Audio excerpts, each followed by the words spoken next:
Common misconception: good nutrition and cooking go together. Cooking remains undesirable.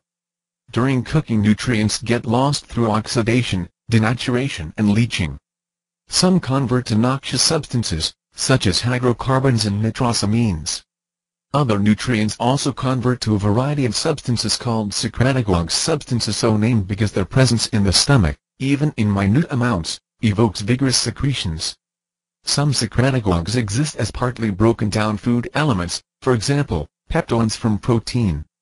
An upshot seems that when cooked food gets eaten, an untimely, excessive and inappropriately constituted, for example, too acid digestive juice pours into our stomachs and intestines. This process of denaturation and splitting of food elements which occurs when food cooks often unwittingly gets called predigestion. Cooking tends to soften food, encouraging less mastication and thus consequences. Softened, denatured food moves slowly along, putrefying and fermenting readily, especially if also refined and concentrated and not accompanied by a substantial amount of raw unfired hygienic foods.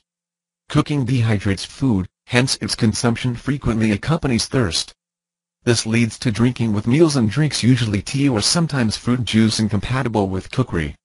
Many popular methods of cooking, for example, boiling vegetables, result in adding aluminum from a pot and fluoride from city-contaminated treated water sources.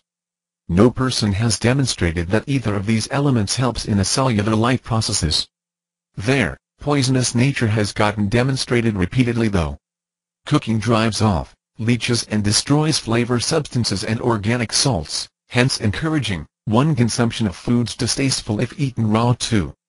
Adding salt, condiments etc., to add flavor.